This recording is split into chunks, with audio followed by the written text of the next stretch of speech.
శ్రీమాత్రే నమ జయ గురు దత్తాత్రేయ నమ ఓం గంగణపతే నమ యా దేవి సర్వభూతేషు మాతృపేణ సంస్థిత నమస్తస్థై నమస్తస్థై నమస్తస్థై నమో నమ క్లీం మహాకాళికాయ నమో నమ క్లీం కృష్ణాయ గోవిందాయ గోపీజనవల్లభాయ శ్రీకృష్ణ పరబ్రహ్మణే పరంజ్యోతిషే నమో నమ ఓం నమ శివాయ శివాయ గురువే నమో నమ అరుణాచలేశ్వరాయ నమో నమ జయ గురు దత్తాత్రేయ నమ ఐం సరస్వత్యై నమో నమ వాగ్దేవ్యై నమో నమ మాతృభ్యో పితృభ్యో ఋషిభ్యో నమో నమ యూట్యూబ్ ప్రేక్షకులందరికీ కూడా నమస్కారం అండి. నేను పాలపర్తి గురునాథ శర్మ. నేనంతా కూడా జ్యోతిషం వాస్తు సిద్ధాంతిని. మీకంతా కూడా అక్టోబర్ నెల మాస ఫలితాల్లో భాగంగా గోచారీత్యా గ్రహాల యొక్క స్థితిగతి కలయిక వాటి ఫలితాలంతా కూడా ప్రభావం ఈషాది ద్వాదశ రాశుల వాళ్ళకి ఎటువంటి ఫలితాలు వస్తున్నాయో తెలుసుకోవడం జరుగుతుంది. వాళ్ళ యొక్క వీక్షణ ప్రభావం అంతా కూడా నవగ్రహాల యొక్క ఆధీనంలో మానవ యొక్క జీవన విధానం ఉంటుంది. కాబట్టి నవగ్రహాల యొక్క స్థితిగతి కలయిక ప్రభావం అంతా కూడా బలాన్ని బట్టి ప్రధానమైన గ్రహాలు శనీశ్వరుడు, బృహస్పతి, రాహు, ఈ యొక్క కేతు ఒక గ్రహాల యొక్క ప్రభావం అంతా కూడా ఈ రకంగా ఉంటుంది. మరియు ప్రధానంగా అక్టోబర్ నెలలో విశేషంగా ఏంటిదంటే ఈ యొక్క గురువు యొక్క అతిచారంలో భాగంగా కర్కాటక రాశి ప్రవేశం చేయడం, బలమైన స్థానంలో ప్రధానంగా ఉచ్చ స్థానంలో కర్కాటక రాశిలో ప్రవేశం చేసిన బృహస్పతి యొక్క ఫలితాలంతా కూడా విశేషంగా పరిష్కారాలంతా కూడా తెలుసుకోవడం జరుగుతుంది. బృహస్పతి ఇచ్చే శుభ ఫలితాలు, అత్యంత రాజయోగాలు, విపరీత రాజయోగాలు, అఖండమైన పుణ్యయోగం అంతా కూడా ఇచ్చే బృహస్పతి గ్రహం యొక్క ఫలితాలంతా కూడా తెలుసుకోవడం జరుగుతుంది. వీక్షకులంతా కూడా ఈ యొక్క వీడియోనంతా కూడా చూడండి. ఆఖరిలో మీకంతా కూడా నవగ్రహాల యొక్క స్థితిగతి కలయిక వీక్షణ బట్టి మీ రాశి వాళ్ళకి, మేషాది ద్వాదశ రాశుల వాళ్ళకి, మరియు ప్రధానంగా చూసుకుంటే హోమ కార్యక్రమాలు, శాంతి కార్యక్రమాలు ఏ రకంగా ఆచరించాలి, వృక్షశాస్త్ర ప్రకారంగా ఏ మొక్కల్ని నాటడం వల్ల, ఏ వృక్షాన్ని పూజ చేసుకోవడం వల్ల మీకంతా కూడా శీఘ్రంగా మంచి ఫలితాలు, ఆకస్మిక ధన లాభం, ధనయోగం సిద్ధించడానికి ఆస్కారం ఉంటుంది. ప్రధానంగా వివాహాది శుభకార్యాలు కలగాలంటే ఎటువంటి పరిష్కారాలు జరగాలి, మరియు వ్యాపారంలో అభివృద్ధి కలగాలంటే ఎటువంటి పరిష్కారాలు ఆచరించాలి, మేషాది ద్వాదశ రాశుల వాళ్ళకి పరిష్కారం కూడా చెప్పడం జరుగుతుంది.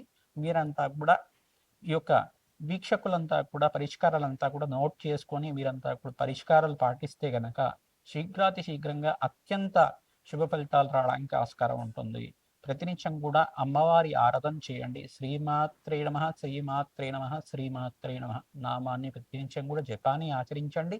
ప్రతినిత్యం కూడా జపాన్ని ఆచరించడం వల్ల ఆశ్వేత మాసంలో అఖండ పుణ్య ఫలితాలు రావడానికి ఆస్కారం ఉంటుంది. అమ్మవారి ఆరాధన, కుంకుమార్చన విధానం ఈ యొక్క అక్టోబర్ నెలలో ఆశ్వేజ మాసంలో ఆరాధన చేయడం వల్ల అఖండ పుణ్య ఫలితాలు రావడానికి ఆస్కారం ఉంటుంది. జగన్మాత అనుగ్రహం వల్ల అందరికి కూడా అష్టైశ్వర్య భోగభాగ్యాలు లభించాలని చెప్పేసి ఆశీర్వాదం చేస్తున్నాం. అత్యంత రాజయోగం సిద్ధించాలని చెప్పి ఆశీర్వాదం చేస్తూ ఈ యొక్క మేషాది ద్వాదశ రాశుల ఫలితాలంతా కూడా బృహస్పతి యొక్క మార్పు, అతిచారంలో మార్పు, ఉచ్చస్థానంలో మార్పు, కర్కాటక రాశిలో ప్రవేశం చేయడం వల్ల అక్టోబర్ ఫలితాలు ఈ యొక్క వివిధ గ్రహాల యొక్క స్థితిగతి కలయిక అంతా కూడా తెలుసుకోవడం జరుగుతుంది.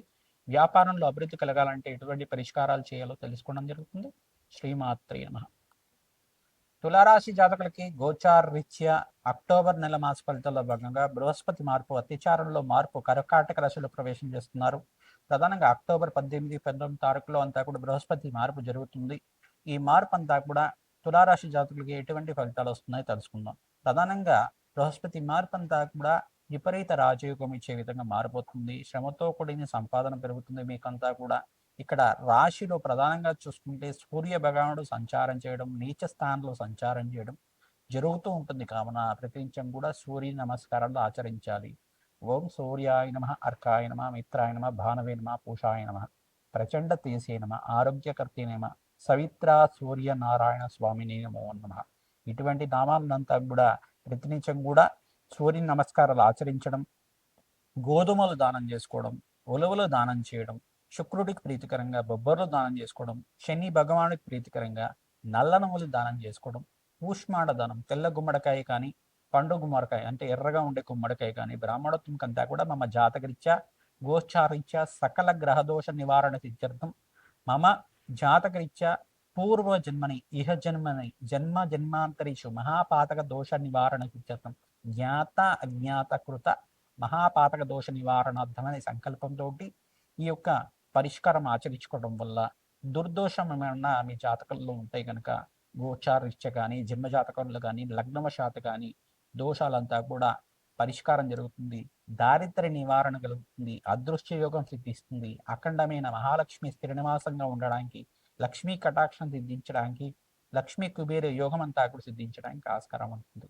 అదృష్ట యోగం కలిసి వస్తుంది, విపరీత రాజయోగం కలిసి వస్తుంది, శ్రమతో కూడిన సంపాదన పెరుగుతుంది, వ్యాపారంలో మీకంతా కూడా లాభాలు గమనించడానికి ఆస్కారం ఉంటుంది. బృహస్పతి మార్పు వల్ల మీకంతా కూడా శ్రమతో కూడిన సంపాదన పెరుగుతుంది. ఈ యొక్క దూర ప్రయాణాలు చేసేటప్పుడు జాగ్రత్తగా ఉండడం శ్రేయదాయకంగా ఉంటుంది. స్వల్పంగా అనారోగ్య సూచన అనేది సూచనప్రాయంగా చెప్పడం జరుగుతుంది. ఔషధ సేవనం చేసుకోవడం, పరమేశ్వరుడికంతా కూడా భస్మాభిషేకం చేయడం, మృత్యుంజయ జపాన్ని ఆచరించుకోవడం వల్ల మంచి ఆరోగ్యమైన జీవితం జీవించడానికి ఆస్కారం ఉంటుంది. ప్రతినిత్యం కూడా మీకు మనశ్శాంతమైన జీవితం కోసం అన్నదానం చేయడం అఖండమైన శుభ ఫలితాలు పొందడానికి ఆస్కారం ఉంటుంది. ప్రతినిత్యం కూడా ఎవరైతే కనుక మేషాది ద్వాదశ రాశి వాళ్ళు ప్రతినిత్యం కూడా అన్నదానం చేస్తూ ఉంటారో అఖండమైన శుభ ఫలితాలు పొందుతుంటారు. గోమాతకంతా కూడా ఉలవలు, బొబ్బర్లు, శనగలు ఇవన్నీ కూడా నానబెట్టి గోమాతకి ప్రతినిత్యం కూడా సమర్పిస్తూ ఉండడం వల్ల అఖండమైన శుభ ఫలితాలు పొందుతారు. వివాహాది శుభకార్యాల కోసం ప్రయత్నం చేసుకోవచ్చు, మంచి లాభాలు గణించడానికి ఆస్కారం ఉంటారు. ప్రధానంగా నవగ్రహాలకంతా కూడా ప్రతినిత్యం కూడా అభిషేకాది కార్యక్రమాలు ఆచరించడం, పరమేశ్వరుడికంతా కూడా చెరుకు రసంతో అభిషేకం చేయించడం అఖండమైన శుభ ఫలితాలు పొందడానికి ఆస్కారం ఉంటుంది. మహాలక్ష్మీదేవి ప్రీతికరంగా లక్ష్మీ కుబేర శాంతి సమాధి కార్యక్రమంలో ఎవరైతే పాల్గొంటూ ఉంటారో తామర పొలుతోటి తేనెతోటి యజ్ఞాది కరుతలు ఆచరించుకోవడం, స్త్రీ సూక్త విధానంగా మూలమంత్ర సంబుటితంగా జప హోమాది కార్యక్రమాలు ఆచరించుకోవడం వల్ల విపరీత రాజ్యోగం సిద్ధించడానికి, అఖండమైన లక్ష్మీ కటాక్షం సిద్ధించడానికి, ఆకస్మిక ధనలాభం సిద్ధించడానికి, విపరీత రాజయోగం సిద్ధించడానికి ఆస్కారం ఉంటుంది. శ్రీమాత్రే నమః. అక్టోబర్ నెలలో ప్రధానంగా మనకంతా కూడా చూసుకుంటే ఈ యొక్క దేవీ శరణవరాత్రులంతా కూడా ప్రధానంగా మీకంతా కూడా విశేషంగా శుభ ఫలితాలు ఇచ్చే విధంగా ఉంటాయి. కావున ప్రధానంగా ఈ యొక్క సెప్టెంబర్ 22వ తారీఖు నుంచి మనకంతా కూడా దేవీ శరణవరాత్రులంతా కూడా ప్రారంభమవుతున్నాయి. ఈ యొక్క ఆశ్వేజ మాస శుద్ధ పాడ్యం నుంచి అవతార విశేషాలంతా కూడా ఏమున్నాయో తెలుసుకుందాం. ప్రధానంగా దేవీ శరణవరాత్రుల భాగంగా పాడ్యం నుంచి 22వ తారీఖు సెప్టెంబర్ నెల సోమవారం నుంచి ఆశ్వేద మాస శుద్ధ పాడ్యం నుంచి ప్రధానంగా చూసుకుంటే శ్రీ బాలా త్రిపుర దేవి అవతారం అంతా కూడా సోమవారం రోజున విశేషంగా అలంకరణలతోటి, సామూహిక కుంకుమార్చనతోటి, ఈ యొక్క సహస్రనామాలతోటి విశేషంగా చేయడం జరుగుతుంది. మరియు అమ్మవారికి రెండవ అవతారంగా 23వ తారీఖు మంగళవారం రోజున గాయత్రీదేవి అవతారం, శ్రీ గాయత్రీదేవి అవతారంతో విశేషంగా పూజ చేయడం జరుగుతుంది. మరియు 24వ తారీఖున ప్రధానంగా బుధవారం రోజున అన్నపూర్ణాదేవి అవతారం, ప్రధానంగా ఈ యొక్క శాకంబర దేవి అవతారంగా చెప్పడం జరుగుతుంది. ఈ యొక్క కూరగాయలతోటి విశేషంగా అలంకరణ చేయడం మంచి ఫలితాలు పొందుతూ ఉంటారు. ప్రధానంగా గురువారం రోజున 25వ తారీఖు రోజున ఈ యొక్క అవతారంలో అంతా కూడా చూసుకుంటే కాత్యాయని దేవి అవతారం అనేది చెప్పడం జరుగుతుంది. శుద్ధ చౌతి ఆ రోజున ప్రధానంగా చూసుకుంటే 4వ అవతారంగా కాత్యాయని దేవి అవతారం. ఈ దసరా నవరాత్రుల్లో ప్రధానంగా దేవి నవరాత్రుల్లో అంతా కూడా చూసుకుంటే 11 అవతారాలు వస్తాయి. ఈసారి మనకంతా కూడా చూసుకుంటే కనుక ఒక అవతారం పెరిగింది, అదే కాత్యాయని అవతారం అని చెప్పేసి అంటారు. ప్రధానంగా 26వ తారీఖు ఈ యొక్క శుక్రవారం రోజున ఆశ్వేద శుద్ధ పంచమి ఆ రోజున అంతా కూడా చూసుకుంటే చవితి పంచమి అంతా కూడా చూసుకుంటే ఈ యొక్క మహాలక్ష్మి అవతారం అంతా కూడా చేసుకోవడం జరుగుతుంది. శుక్రవారం రోజున మహాలక్ష్మీదేవి అవతారం, మరియు ఇక్కడ శనివారం రోజున పంచమి తిథి అంతా కూడా లలితా త్రిపుర దేవి అవతారం అంతా కూడా 27వ తారీఖునంతా కూడా చేసుకోవడం జరుగుతుంది. ఆదివారం రోజున మనకంతా కూడా చూసుకుంటే 28వ తారీఖు రోజున శుద్ధ షష్ఠి మహాచండీ అవతారం, 28వ తారీఖు మహాచండీ అవతారం షష్ఠి తిథి రోజున అంతా కూడా చేసుకోవడం జరుగుతుంది. ఇప్పుడు మళ్ళీ ప్రధానంగా చూసుకోవాల్సింది ఏంటిదంటే మూలా నక్షత్రయుక్తంగా సరస్వతీదేవి అవతారం అంతా కూడా 29వ తారీఖు రోజున చేసుకోవడం జరుగుతుంది. మూలా నక్షత్రం ఉన్న సమయంలో సరస్వతీదేవి అవతారం వచ్చే విధంగా అందరూ కూడా చేసుకుంటూ ఉంటారు. సరస్వతీదేవి అవతారంలో ప్రధానంగా చూసుకుంటే ఈ యొక్క పుస్తక పూజ అనేది చేసుకోవడం జరుగుతుంది. ప్రధానంగా సరస్వతీదేవి పూజ బాలులతోటి ప్రధానంగా ఈ యొక్క విశేషమైన స్తోత్ర పఠనం అంతా కూడా చేయించడం, ఈ యొక్క పుస్తక వితరణ అంతా కూడా చేయడం అనేది చేస్తూ ఉంటారు. ప్రధానంగా సామూహికంగా పిల్లలతోటి విశేషంగా గురు కటాక్షం లభించాలి, ఈ యొక్క సరస్వతి కటాక్షం లభించాలి, విద్యలో మంచి ఉన్నతమైన ఉత్తీర్ణత లభించాలని చెప్పేసి పూజ చేయించడం జరుగుతూ ఉంటుంది. పిల్లలకంతా కూడా పుస్తక వితరణ చేయడం వల్ల అఖండమైన విజయాలు లభించడానికి, సరస్వతి కటాక్షం లభించడానికి ఆస్కారం ఉంటుంది. ప్రధానంగా ఈ యొక్క సప్తమి తిథి రోజున మూలా నక్షత్రం సంభవించింది. సరస్వతిదేవి అవతారం రోజున అమ్మవారికి విశేషంగా అంతా కూడా అలంకరణ చేయడం, అమ్మవారికి కుంకుమార్చన అంతా కూడా ఆచరించడం అనేది చేస్తూ ఉంటారు. ప్రధానంగా మంగళవారం రోజున అంతా కూడా శుద్ధ అష్టమి, దుర్గాష్టమి అంతా కూడా ఈ యొక్క 30 తారీఖు రోజున అంతా కూడా సంభవించింది. దుర్గాదేవి అవతార రూపంలో అంతా కూడా అష్టమి తిథి రోజున అంతా కూడా చేస్తూ ఉంటారు. ఈ రోజున మీరంతా కూడా పసుపు కొమ్ముల మాలనంతా కూడా అమ్మవారికి అంతా కూడా సమర్పించడం, గాజులు సమర్పించడం, విశేషంగా గాజులతో విశేషంగా అలంకరణ చేయడం వల్ల, వివిధ రకాలైన వస్త్రాలతోటి అంతా కూడా అమ్మవారికి అలంకరణ చేయడం వల్ల విశేషమైన శుభ ఫలితాలు పొందుతారు. సువాసిని దేవి పూజ అంతా కూడా ఆచరించడం, ప్రధానంగా దుర్గాష్టమి రోజున అంతా కూడా అన్నదానం చేయడం వల్ల అఖండమైన శుభ ఫలితాలు పొందడానికి ఆస్కారం ఉంటుంది. ప్రతినిత్యం కూడా ఇక్కడ 1వ తారీఖు రోజున, అక్టోబర్ 1వ తారీఖు రోజున, బుధవారం రోజున ప్రధానంగా చూసుకుంటే మహర్నవమి అనేది సంభవించింది. ప్రధానంగా మహిషాసుర మర్దిని అవతారం అనేది సంభవిస్తుంది.